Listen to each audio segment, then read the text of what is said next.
अरे हमने सोचा कि 15 अगस्त के ऊपर ही तुमने धर लिया श्रीलंका को। अरे देखो हुआ कुछ यूं कि हमको ना कमेंट सेक्शन में बहुत गालियां पड़ रही हैं। जब हमने अपनी पोस्ट डाली कि happy independence day to Pakistan, तो हमको कह रहे थे कि साला तुम तो पैदा हुए हो, इंडिपेंडेंस डे तो हमारा है।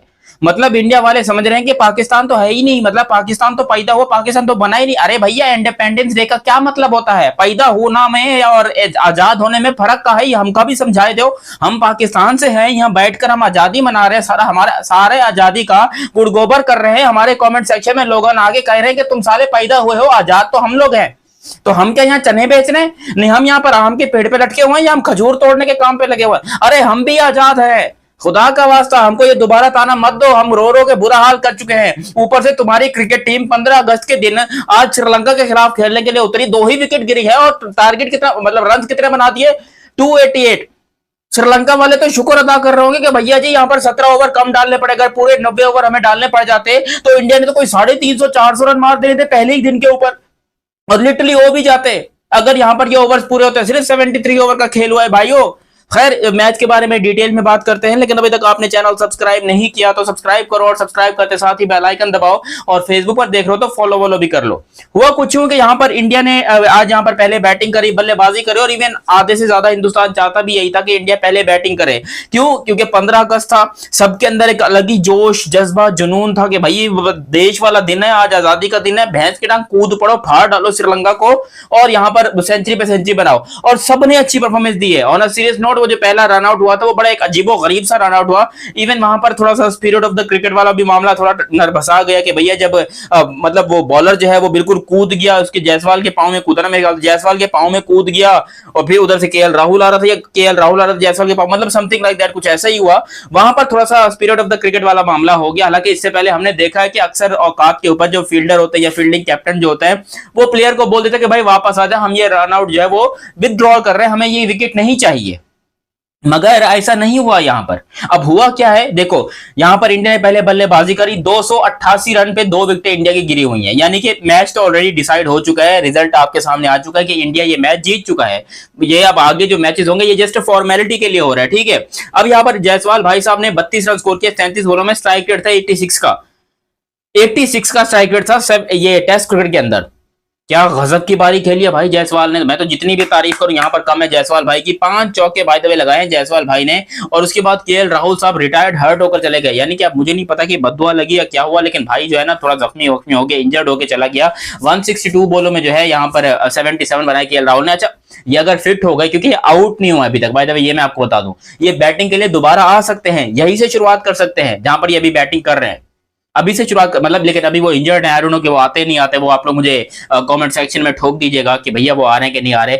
उसके बाद यहाँ पर जो सबसे बड़ी बारी खेली है, आज आरसीबी वालों के तो दिन ही लाल पीले हो गए कि भैया जी आज तुम्हारा लड़का देवदत्त पडिक्काल जो है वो यहाँ पर 131 बनाकर खड़े हुए हैं 178 बॉलों में। यार मैंने सुना है इसका कोई लिस्ट एक क्रिकेट में 80 प्लस का एवरेज है। अबे 80 प्लस का एवरेज किसी लौंडे का है, और वो टेस्ट क्रिकेट में कभी आ रहा है, कभी जा रहा है, कभी आ रहा है, कभी। मैं तो कह रहा हूं इसको डायरेक्ट घुसाओ T20 में भाई।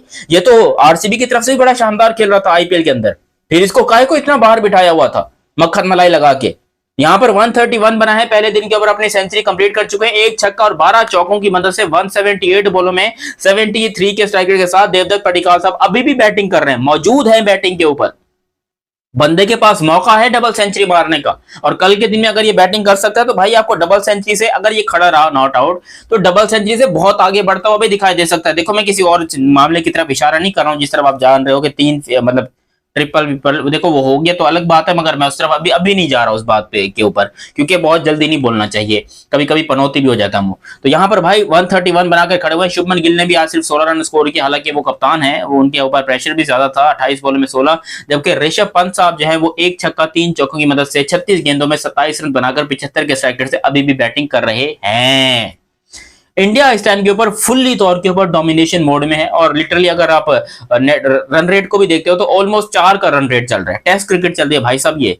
और 4 का रन रेट जो है वो अभी चल रहा है, विच मीन्स कि अगर ये 90 ओवर्स का पूरा गेम होता तो आप 90 को मतलब वो कीजिए, क्या कहते हैं भाई साहब, वो 180 एंड 180 को अगर आप जो है वो फिर दोबारा कर दीजिए तो 300 एंड समथिंग लाइक 360 रन या कुछ इस तरह बनते, अगर यहाँ पर पूरे ओवर आज 90 ओवर्स का गेम होता तो। बट 90 ओवर्स का गेम नहीं हुआ, ओवर जो है वो सिर्फ 73 डाले गए, जबकि हमारे जो बॉलर्स हैं वो बेचारे, इनके तो रोने निकल गए, लिटरली धोती खुल गई। सिर्फ इनके एक ही बॉलर हैं जिन्होंने एक विकेट हासिल किया, जिसका नाम है प्रभ जयसूर्य, हाँ प्रभात जयसूर्य करके लौंडा लपाड़ा है, इसने एक विकेट हासिल की, क्योंकि एक तो फिर रन आउट ही हुआ था ना। तो यहाँ पर ये अपनी तरफ से पूरी कोशिश कर रहे हैं, लेकिन क्योंकि आज इंडिपेंडेंस डे है तो भाई पहले तो मैं तमाम हिंदुस्तानियों को बोलना चाहूंगा भाई बहुत बहुत मुबारकबाद हो इंडिपेंडेंस डे। और मैं अपने आप को भी बोलना चाहूंगा भाई मेरे को भी बोल दिया करो साला, मेरे को तुम लोग बर्थडे कहते हो, तुम लोग बर्थडे मनाओ, हम इंडिपेंडेंस डे मनाएंगे।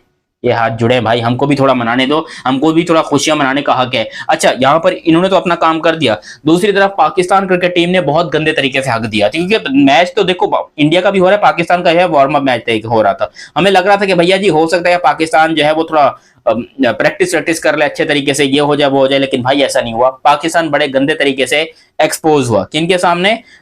डे 3 सेकंड सेशन अभी भी यानी कि तकरीबन एक तरीके से चल ही रहा है, लेकिन पाकिस्तान बहुत गंदे तरीके से एक्सपोज हो चुका है। 238 के ऊपर पाकिस्तान की पूरी टीम आउट हो गई। आज वार्म अप मैच था पाकिस्तान का, हालांकि देखा जाए तो अभी डे 3 चल रहा है इनका। पहली इनिंग के अंदर हमें जो है वो इनके जो प्रोफेशनल काउंटी क्लब सिलेक्टेड 11 जो है वो उन्होंने यहाँ पर हमें पकड़ के बड़े गंदे तरीके से लिटरली धो दिया। जैसे उन्होंने पहले बैटिंग करते हुए 305 रन बनाए, पाकिस्तान ने पहले बैटिंग करते हुए 238 रन बनाए, यानी कि लीड के ऊपर ही उनको छोड़ दिया, हम बर्बाद हो गए। फिर सेकंड इनिंग के अंदर अगर देखा जाए तो हमने उन्हें 194 के ओवर आउट कर दिया। हमारे लौंडे लपाड़े जो है वो बॉलर अली उस्मान, उसने 5 विकेट हासिल किए, स्पिनर है बाय द वे।